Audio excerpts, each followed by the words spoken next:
Hello, Portia Baxter here. I hope you're doing well. It's been a while since I've been on the blog. Life had just got so busy. It was like I thought when the kids got back to school, everything would slow down, but everything did not slow down. So I'm going to try to be more consistent and get at least one blog out to you guys every single week. So this week, as promised, I wanted to talk about a kind of controversial topic, and that is debated amongst people who are promoting their business online, and there's an extremely wide spectrum of opinions. So I'm going to give you my 2 cents today, and that topic is follow-up. So how many times should you follow up with a lead? Well, it's kind of funny. I was reading a book the other day from a trainer in network marketing, and literally nothing that this book said was resonating with me. I was just like rolling my eyes at everything because I was like, I'm not doing that, I'm not doing that, and I'm not doing that. But I'm all about growth and stuff, so I'm always looking for ways to take things to the next level. So I read a lot of books, listen to a lot of podcasts, watch a lot of training so that I can just be the best marketer that I can be. So this particular gal's book basically said to follow up 1,000,000 times until you get a yes or a no. And she was like, if they're not responding, then that's not a no. And I just have to say that I think that is a horrible way to run a business for a few reasons. Number one, it gives everybody a bad name. Like, who wants to be bothered 20 times or every month and when there's a sale? When they're just not interested, they don't have the money, it's not the right time for them, whatever.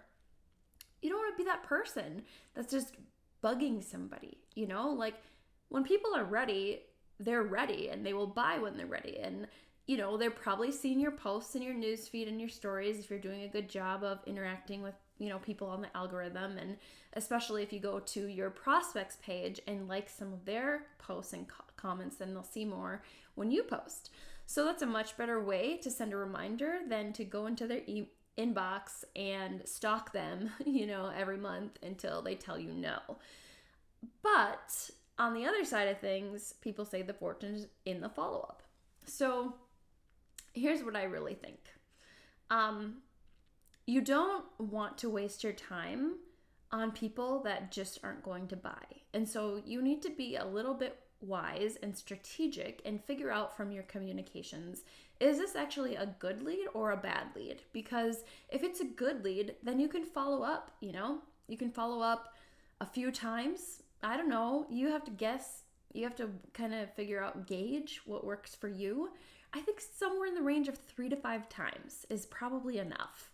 And then you can always, you need to have closure sometimes.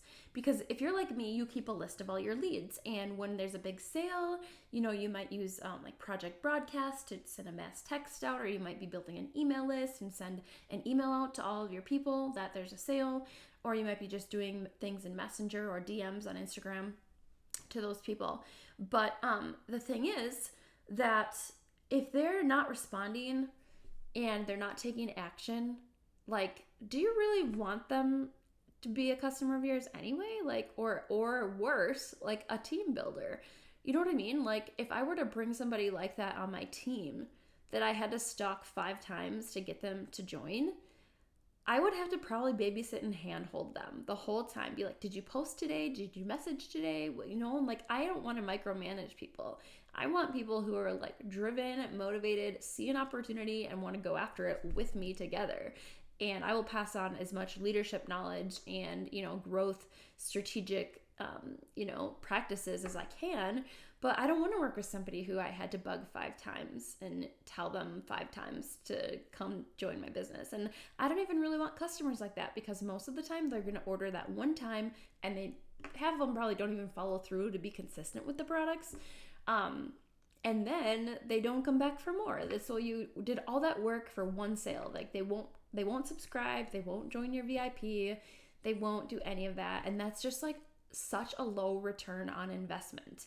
If you think about it, it's so much better to have a lead generating machine in place that's working on automation so that you can be bringing in leads consistently. People who can say, I really want to work with you, or I really want to buy your stuff. Can you send me more information? That looks really interesting. I'm curious. I'm intrigued. I want to know more. Those are the types of people that you want to be able to sit down and spend your time with when you're building your business. So my recommendation is based off of the personality, how well you know them, their situation, and whether or not you think they're going to buy. Sometimes you just need to close the conversation, right? And so you can always do that by saying, hey, Sally, I've messaged you a couple times since like last January and I haven't really heard back from you.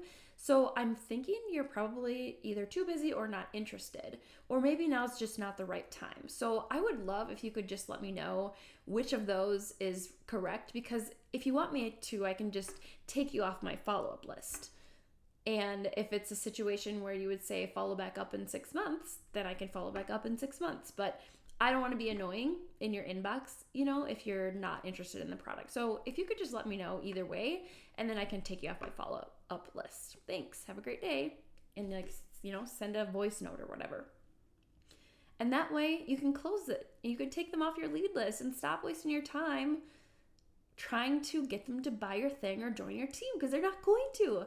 And go spend your time on those go-getters, those A players, those people that you should be having conversations with, that are motivated, that are excited, that are going to sit down and have the grit and tenacity to do the work.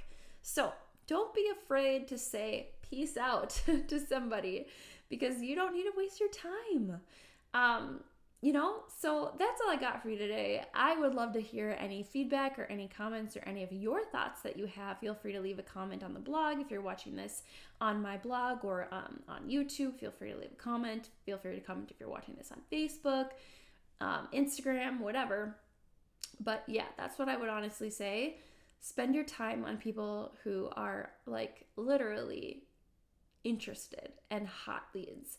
And by the way, if you don't have some kind of a system put together, like a lead magnet and a sales funnel that's generating leads for you of qualified and hot prospects, then we should definitely talk, because I have a marketing agency and I do a lot of lead magnet creation, sales funnel building, all that kind of stuff. So we can talk about what that would look like to get that set up for you in your business. Hope you enjoyed the blog. Leave me a comment. Share this with a friend. See you next week.